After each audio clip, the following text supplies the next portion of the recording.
बिहान उठ्थे तुरुक्क मुत्थे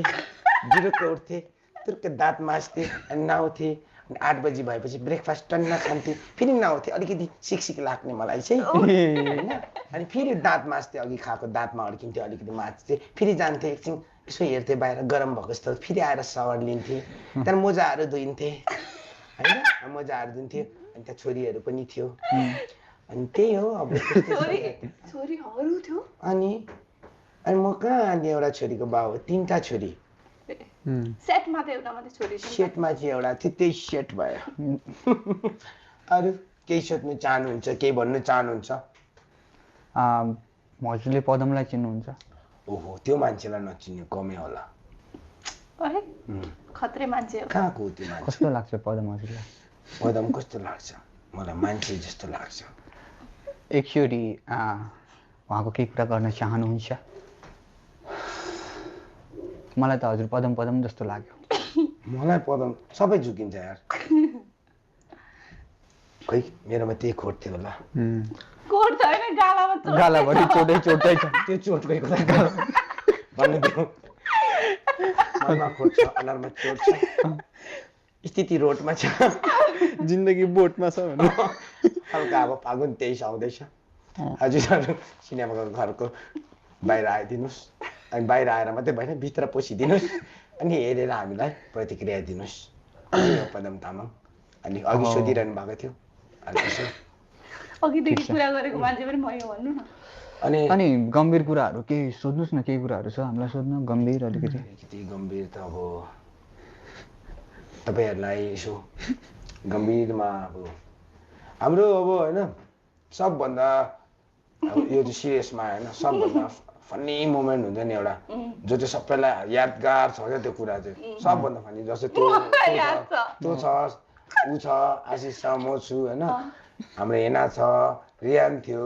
अनि समा बहिनी थियो त्यो बिचमा भएको रमाइलो कुनै कुरा याद छ मलाई चाहिँ पदम दाइकै याद छ भनौँ हामी एकचोटि सबैजना उहाँ गएको थियौँ नि माथि डाँडामा याद छ सबैजना ड्राइभ गरेको थियो नि पदम दाइलाई पिसाब लागेर चुमो लागेर बसेको थियो नि पदम दाइ त्यो चाहिँ मलाई याद आउँछ एकदम त्यो कुराहरू नखलाउँ त्यो कुराहरू नखलाउँ यतिमै थाती राखौँ सेटको सेटको चाहिँ भूतको कथाहरू भनेको नै तिमी भन न यसले मजाले भन्छ तिमीले राम्रोसँग एक्सप्लेन गर्छौ नि भूतको कहानीहरू त्यो भनेको हामीले त्यो होला चाहिँ त्यो पदम दाइलाई डर लागेको है त्यो राम्रो फन मोमेन्ट्सहरू थियो मजा आयो त्यति बेला त्यो चाहिँ के मजा आयो भनेको किन त मजा त आयो तर कसरी आयो कहाँबाट आयो भूतको कुराहरू गरेको थियौँ नि त हामीले तेरो पनि एउटा भूतको कथा छ त्यो भन्यौ मलाई अलिअलि याद छ बेलुका कसरी सुतेको थिइस् मसँग मलाई अलिअलि याद छ भन्नु म अब भोगेकोले भनेको राम्रो होला होइन देखेकोले भन्दा तपाईँ भन्नु ल बेलुका सुत्यो मजाले निन्द्रा लाग्ने पाराले सुतेको थियौँ त्यति बेला त सुत्यो यसलाई निन्द्रा लागेन रहेछ राति अलिअलि हावा चलेको हामी त्यति बेला बोडेमा बसेको थियौँ अनि बोडेमा चाहिँ खिड्कीबाट धुपी देख्छ नि त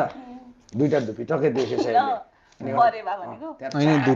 ब्ल्याङ्केट ओढेर सुत्यो अरे यो ब्ल्याङ्केट ओढेर सुत्यो बाहिर खुट्टा निस्किन्छ नि सिधा लाकुले तानेको जस्तो त्यो पनि लुकायो अरे बुझ्यो लुकायो अरे ल त्यहाँबाट अझै पनि अब अझै बाहिर कोही छ कि भने यसो त्यसले हेऱ्यो अरे कि लुकेर पनि हेऱ्यो अरे अझै डर लाग्यो कि त्यहाँबाट चाहिँ जेसुकै होस् भनेर मलाई च्याप्पै अँगालो माऱ्यो अरे ल त्यहाँबाट चाहिँ खुट्टा पनि बोकायो अरे ढ्याप्पै पारेर गरेर सुतेको अरे क्या मसँग कस्तो खतरा भएको क्या यस्तो लाइटहरू पनि त्यो दिनमा टुट गर्दै इन्भर्टर सकिन लागेको आवाज आउँछ नि त्यो बजेको छ है मलाई मात्रै लागेको हो कि अनि म त निन्द्रै सुतेकै थिएन कि सबजना सुतिसकेको थियो अँध्यारै भइसकेको थियो अनि त्यो दिनको डार्कनेसै अलग थियो कि त्यो दिन हुँदैन अँध्यारो नै अलग्गै थियो कि दाइ कालो अँध्यारो हुँदैन त्यस्तै भएको थियो पुरै चारैतिर अँध्यारो छ अनि बत्ती चाहिँ झिप झिप झिप गरेर आएको थियो कि अनि गर्दा गर्दा मलाई डर लाग्न थाल्यो अनि पाट्ट पड्कियो कि दाइ बल्ब पड्कियो कि पड्किसकेपछि त पसिना भइसक्यो दाइ म यो मात्रै लाएर सुत्थेँ नि त बक्सरमा त याद छ त होइन पसिना भइसक्यो यस्तो गर्दा नि च्याप भइसक्यो पुरै होइन डर लागेर अब पुरा उडेर बसिरहेको छु घरिमा पङ्खा चलिरहेको छ अनि मैले चाहिँ मलाई भन्ने यो चाहिँ यतातिर यसरी सुतिरहेको छ क्या यस्तै हो डिट्टु सेम हो यो गर्छ है अनि पदम दा भन्दाखेरि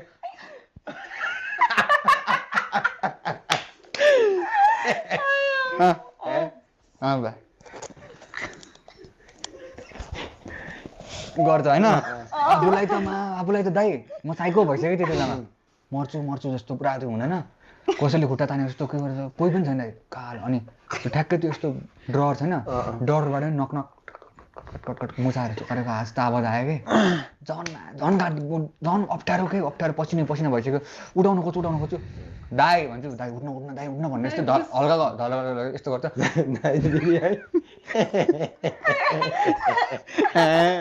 अनकन्सियस होला यो गर्छ है अनि अङ्गालो मारेर सुतिसकेपछि पछि लाइट आइसकेपछि अनि त्यो पसिना भइसकेपछि सुकिसकेपछि चिसो हुन्छ नि त्यस्तो भयो निन्द्रै नलाग्यो जस्तो भयो अनि उठेरै भएछ अनि बिहानतिर सुतेको नि बिहानतिर त्यस्तो भएको त्यो दक्षिण कालीवाला पनि दामी भएको थियो नि राति त्यो हामी सबैजना बसेर भूतको कुरा गरिरहेको थियो होइन तिमी रोको थियौ अनि बस्यौँ होइन अनि भूतको कुरा गऱ्यौँ अनि सबैजना कुरा गर्दै थियौँ यसो उसँग तर्सेन अनि सिमरन पनि तर्स्यो टोइलेट जान पनि डराइरहेको थियो सबजना खाटमा छिरे होइन अनि लास्टमा ब्लडी म्यारीहरूको पनि कुरा गऱ्यौँ नि त अनि दाइ दाइ ऐना हेरेपछि त भूत देख्छ अरे भन्नु भन्यो पदम दाइले चाहिँ अनि छैन मलाई डर लाग्छ नि म डराउँदिनँ भने त्यसो भए ऐना हेर्ने नि त ए हेर्दिनँ किन हेर्नु केही त छैन त्यहाँ भन्नु म जान्छु ल भनेर एकचोटि हेर्नु डर चाहिँ लाग्दैन भन्नु त्यो पनि रमाइलो थियो त्यो अब एकअर्काको एक्टिङ गरिदिउँ न पारसले कसको गर्छस् च्यालेन्ज देऊ न कसरी जसको भने ल पदम दाइकै गर्नु रेहानको गर्न रेहानको ओ सु हेडफोन सेडफोन लगायो के गर्यो टाउ काटिन्छ है सुत्रा टिभी यति मात्रै यो छ नि जाति होइन यस्तरी गर्नुपर्ने रहेछ कि यस्तरी गर्नुपर्ने रहेछ कि यस्तरी गर्नुपर्ने रहेछ कि हेर्नु न अन्त यस्तरी गरेर बोल्ने कि दार्जिलिङ खालको एउटा क्या अनि अन्त I just broke my phone I broke my charger pardon भन्नु पर्छ कि एकचोटि अझै अन्त नखाउँ होला भेजमा के छ भेजमा आज भेजमा चाहिँ के छ म चाहिँ त्यो अन्त केही नखाउँ होला कि अन्त दही अनि थोरै राइस र दही चाहिँ चिकन अन्त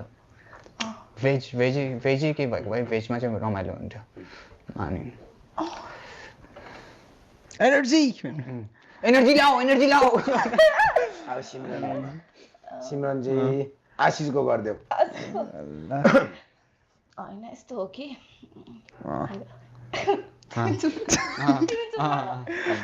म चाहिँ सिमरनको गर्छु सँगै म भन्ने खासमा कुरा चाहिँ के हो भन्दाखेरि चाहिँ हामीले धेरै मेहनत गरेछौँ हेर तर त्यो कुरा गर्दाखेरि चाहिँ अरे यार पारस तिमी त मेरो ट्रु फ्रेन्ड हो यार है सबैजना अनि अलिकति अनि सिमरन तिमी ठिक त छौ नि ठिक छौ नि तिमी